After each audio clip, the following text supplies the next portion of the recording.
నమస్తే, నేను సిరి. నవంబర్ నుంచి రిజిస్ట్రేషన్ అంటే భూముల రిజిస్ట్రేషన్ ధరలు పెరుగుతున్నాయని చెప్పేసి మరి వార్తలు వస్తున్నాయి. ఈలోపే మరి ల్యాండ్స్ తీసుకోవాలా వద్ద, అసలు తీసుకుంటే ఎలా ఉంటుంది ఏంటి అనేది మనకి వివరించడానికి మనతో పాటు ఉన్నారు realtor oxygen founder CEO doctor Nandi Rameshwar Rao గారు. నమస్కారం సార్. సార్, ఇప్పుడు చూస్తుంటే మరి నవంబర్ నుంచి అయితే రిజిస్ట్రేషన్ ఫీలు పెంచుతున్నారని చెప్పేసి మరి వార్తలు వస్తున్నాయి. మరి ల్యాండ్ తీసుకున్న వాళ్ళు నవంబర్ లోపే తీసుకుంటే మంచిదంటారా, ఎలా అసలు? ఇది చాలా టఫ్ క్వశ్చన్. యాక్చువల్లీ ఇదివరకే పెంచారు, ఆగస్టులోనే పెంచవలసి ఉండేది రేట్లు. అయితే గవర్నమెంట్కి ఒక ఎక్సర్సైజ్ ఇచ్చారు సీఎం రేవంత్ రెడ్డి గారు. ఆయన బేసికలీ మనం మాట్లాడుకునేది రియల్టర్, బేసికలీ రియల్ ఎస్టేట్లో కెరియర్ స్టార్ట్ అయింది, రియల్ ఎస్టేట్లో చాలా పనులు చేస్తున్నాడు ఆయన. అయితే ఇక్కడ మేజర్ ట్రాన్స్పరెన్సీ మిస్ అవుతుంది. ఎందుకు వచ్చిందంటే పెంపని ఐ థింక్ 21లోనే ఒకసారి పెంచారు కేసీఆర్ గారు ఉన్నప్పుడు, ఒక 3 నెలల పాటు. ఇప్పుడు ఏమవుతుందంటే మార్కెట్కి గవర్నమెంట్కి రెవెన్యూ పెంచుకునే పరిస్థితుల్లో ఉన్నారు. ఎందుకంటే ఇప్పుడు డబ్బులు కావాలి, గవర్నమెంట్ రన్ చేయాలంటే మనం ఆల్రెడీ అంతమంది మనం 6 లక్షల కోట్ల అప్పు ఉంది ఆల్రెడీ. ఇది కాకుండా మిగతా ఖర్చులు పెరుగుతూనే ఉన్నాయి. తర్వాత వీళ్ళు ఇచ్చిన 6 హామీలు అవి ఇంప్లిమెంట్ చేయాలి. సో ఇవన్నీ పెట్టుకొని వాళ్ళకి ఏంటంటే first real estate is one department where your revenue will grow in quick time, తక్కువ టైంలో. ఇది ఒకటే డిపార్ట్మెంట్, మిగతా అన్ని సర్వీస్ ఇవన్నీ చేసుకోవాలి. ఆ తరుణంలో వాళ్ళు ఏమన్నారంటే, ఇప్పుడు సపోజ్ ఒక అగ్రికల్చర్ ల్యాండ్ మీరు ₹1 కోటి పెట్టి కొన్నారనుకోండి, ఎక్కడో 50-100 కిలోమీటర్ దూరంలో. ఆ ₹1 మీద వాళ్ళకి డ్యూటీ రావట్లేదు, స్టాంప్ డ్యూటీ రావట్లేదు. ఎందుకు? మనం 10 లక్షలు చూపిస్తున్నాం అక్కడ. అంటే ఈ 90 లక్షలు ఏమైనట్టు మనకి గవర్నమెంట్లో రిఫ్లెక్ట్ అవ్వట్లేదు రికార్డ్స్లో. సో దీనికి ఏమంటే దానికి ఒక అధ్యయనం చేయమన్నారు. కొన్ని మ్యాక్సిమం ఏరియాలో అఫీషియల్ వాల్యూ చాలా తక్కువ ఉంది. అంటే జనరల్గా ₹1 కోటి ఉంటే కనీసం ఒక 50 లక్షలు చూపించాలి, 40 లక్షలు 10 లక్షలు అనేది చాలా తక్కువ. దానివల్ల ఏమవుతుందంటే జనాలు భయపడి అసలు మొత్తానికి చూపించలేదు. ఈ సిస్టంలో కూడా కొద్దిగా కరెక్షన్ చేసుకుంటే బెటర్ అనేది నా ఒపీనియన్. ఏంటంటే భూమి రేట్లు పెంచి రిజిస్ట్రేషన్ స్టాంప్ రెండు పెంచుతూ ఉంటున్నారు. నా అనాలిసిస్ ప్రకారం భూమి రేట్లు పెంచి రిజిస్ట్రేషన్ డ్యూటీ తగ్గించాలి. అప్పుడు జనాలు ముందుకు వస్తారు. ఒకప్పుడు ఆన్లైన్ ట్రాన్సాక్షన్ చేసేవాళ్ళం కాదు మోడీ గారు లేనప్పుడు. ఇప్పుడు అసలు ఆన్లైన్ లేకపోతే బతకలేకపోతున్నారు. క్యాష్ కూడా అనేది హార్డ్లీ. నేను మొన్న బ్యాంకాక్ ఫారిన్ కంట్రీస్కి వెళ్తే అక్కడ అంతా మ్యాక్సిమం ఆన్లైన్ ట్రాన్సాక్షన్స్ అవుతున్నాయి అక్కడ కరెన్సీతో. అక్కడ థైబట్స్ అంటారు, TBH అని. So what I'm saying is ఈ సిస్టమ్ పెట్టినప్పుడు యూజర్ ఫ్రెండ్లీ ఉంటుంది. కంప్యూటర్లో మనం యూజర్ ఫ్రెండ్లీ అంటాం. ఒక్కోసారి మనం కంప్యూటర్ ఆపరేటర్ వెబ్సైట్కి వెళ్తే వెబ్సైట్ అది లూప్లోకి వెళ్ళిపోతుంది, ఆ కస్టమర్ ఆగడు. ఇక్కడ కూడా ఇప్పుడు మన ఏపీలో అది వచ్చినప్పుడు ఏపీ ల్యాండ్ టైటిలింగ్ ఎంత రెవల్యూషన్ వచ్చిందో మనం మాట్లాడుకున్నాం అంతకుముందు గత ఎపిసోడ్లో. ఇప్పుడు ఇక్కడ నేను చెప్పేది ఏంటంటే బేసికల్గా రేట్లు పెంచడం పాజిటివ్ ఇంటెన్షన్. దానివల్ల ఏమవుతుందంటే సెల్లర్ బెనిఫిట్ అవుతాడు, గవర్నమెంట్ బెనిఫిట్ అవుతుంది, బిల్డర్ బెనిఫిట్ అవుతుంది, బయర్ అనేవాడికి హిట్ అవుతుంది. బట్ బయర్ అమ్మేటప్పుడు ఈయన కూడా బెనిఫిట్ వస్తుంది. ఓవరాల్గా నా సజెషన్ అంటే కొనుక్కోవడం మంచిది. ఇప్పుడు కొనుక్కుంటే డెఫినెట్గా బెనిఫిట్ ఉంటుంది. అయితే నవంబర్లో పెరుగుతుందా డిసెంబర్లో పెరుగుతుందా కరెక్ట్గా చెప్పడం ఎక్స్పెక్ట్ చేస్తున్నారు. దాని మీద కొద్ది గ్రౌండ్ వర్క్ ఏదైతే చేయాలో అది చేస్తున్నారు. అందుకని ఇప్పుడు ఆగస్టు బదులు 3 నెలలు మళ్ళీ పోస్ట్పోన్ చేశారు. ఆయన అనుకున్న ప్లాన్ ఏంటంటే ఎక్కడైతే భూమి రేట్లు బాగా తక్కువ ఉన్నాయో అక్కడ పెంచండి, ఎక్కడైనా బాగా ఎక్కువ ఉంటే తగ్గియండి. తగ్గడం అనేది జనరల్గా గవర్నమెంట్ హిస్టరీలో జరగదు. పెంచడం అనేది ఇప్పుడు ఒకటే మీకు సింపుల్ ఎగ్జాంపుల్ ఇస్తారు. ₹1 కోటి పెట్టి మీరు ఒక ప్లాటు కొనుక్కున్నారు అనుకోండి, ₹1 కోటికి ఇప్పుడు ఎంత చేస్తున్నాం? 10 లక్షలకి చూపిస్తున్నాం. 10 లక్షల మీద 7.6% అంటే 76,000. అదే మనం 40 లక్షలు చేసాం అనుకోండి, లేదా 50 లక్షలు చేసాం అనుకోండి, 3,50,000 వస్తుంది.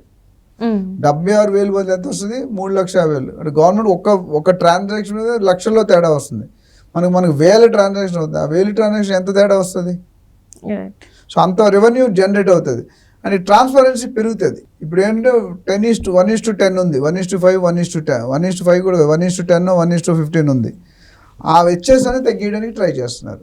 అది పాజిటివ్ పరిణామమే కాదు. 2 పెంచితే జనాలు మళ్ళీ మార్కెట్లో ఎఫెక్ట్ పడుతుంది అనేది నా ఒక పర్సనల్ ఒపీనియన్. ఎందుకంటే ఇక్కడ స్టాంప్ డ్యూటీ పెంచి అక్కడ భూమి రేటు పెంచితే డబుల్ స్పిన్ అటాక్ వాళ్ళకి ఇటు ఎఫెక్ట్ అవుతుంది. సో ఒక దగ్గర మంచి ఇచ్చి ఒక దగ్గర మీరు బెనిఫిట్ పొందండి, ఒక దగ్గర పబ్లిక్కి ఇన్వెస్టర్స్కి బెనిఫిట్ ఇవ్వండి. ఎందుకంటే బేస్ వాల్యూ పెంచడం ఏంటంటే ఆ జీరో మనీ అనేది బయటికి రిఫ్లెక్ట్ అయిపోతుంది. ఇప్పుడు ఎందుకు చూపించట్లేదు? ఎవరైనా ఫుల్ అమౌంట్ అయితే ప్రూఫ్ ఆఫ్ ఇన్కమ్ అడుగుతారు. ప్రూఫ్ ఆఫ్ ఇన్కమ్ ఎక్కడ చూపిస్తారు? రకరకాల మంది రకరకాలుగా సంపాదించుకుంటారు.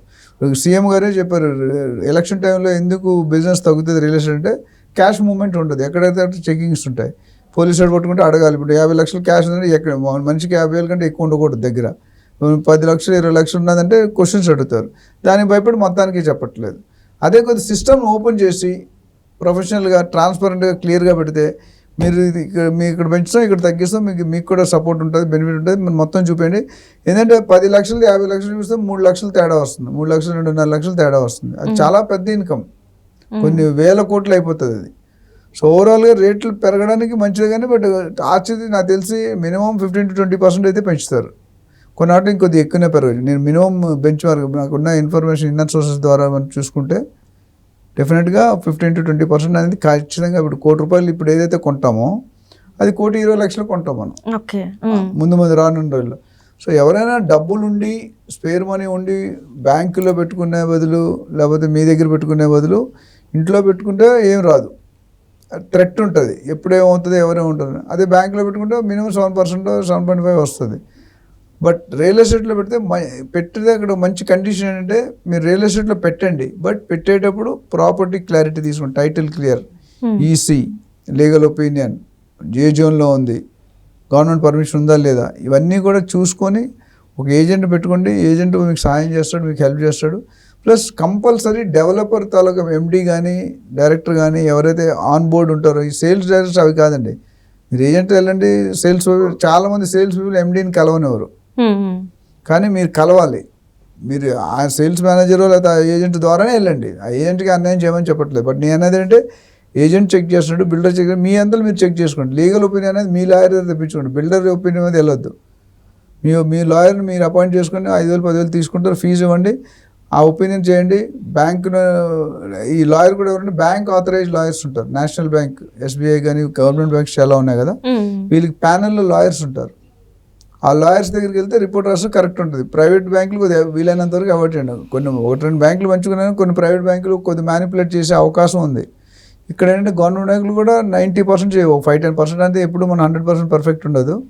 సో బేసిక్గా ఈసీ తీసుకోవాలి. ఈసీలో మొత్తం హిస్టరీ ఉంటుంది, ప్లస్ హ్యాండ్ లోన్స్ ఏమైనా ఉన్నాయా, మార్ట్గేజ్ లోన్స్ ఏమైనా ఉన్నాయా, అది ఏ జోన్లో పడుతుంది మీరే చెక్ చేసుకోవాలి. ఇవన్నీ కూడా గవర్నమెంట్ ఆఫీస్ ఒకసారి వెళ్ళి సార్ ఈ పలానా 223 సరే 250 సర్వే నెంబర్ ఉంది, ఈ సర్వే నెంబర్ మాది ఏ జోన్లో పడుతుంది, అసలు ఈ రెసిడెన్షియల్ జోనా, ఫారెస్ట్ జోనా, కన్జర్వేషన్ జోనా, 111 జోనా, బఫర్ జోనా, ఎఫ్టీఎల్ఆ లేదా యూఎల్సీ ఉందా, ఇవన్నీ కూడా అడగాలి. అడిగి అది క్లారిటీ వచ్చినప్పుడు ఒకటి లీగల్ చూపిస్తున్నాడు, ఒకటి బిల్డర్ ఇస్తున్నాడు, ఒకటి మీరు సొంతంగా కనుక్కుంటున్నారు. సో మూడిట్లో ఎక్కడో దగ్గర 3 కరెక్ట్ ఉంటే పర్లేదు, ఒకళ్ళు ఎక్కడో తప్పకుండా మళ్ళీ వీలైతే డబుల్ ఒపీనియన్ కూడా తీసుకు. ఒకసారి ఏమవుతుందంటే యూనివర్సిటీలో మేము పేపర్స్ కరెక్ట్ చేసాం ఎంబీఏ వాళ్ళకి, 2 ప్రొఫెసర్లు కరెక్ట్ చేస్తారు. ఎందుకంటే ఒక ప్రొఫెసర్ చేస్తాడు కోపం ఉండి లేదా అన్యాయం జరగవచ్చు అని. ఎప్పుడు కూడా యూనివర్సిటీ అనేది లేదా గవర్నమెంట్ పబ్లిక్ అన్యాయం కాకూడదు అనుకుంటారు. 100 మంది దోషుల దేశంలో ఒక నిర్దోషం మంది శిక్ష చేయకూడదు అని అంటారు.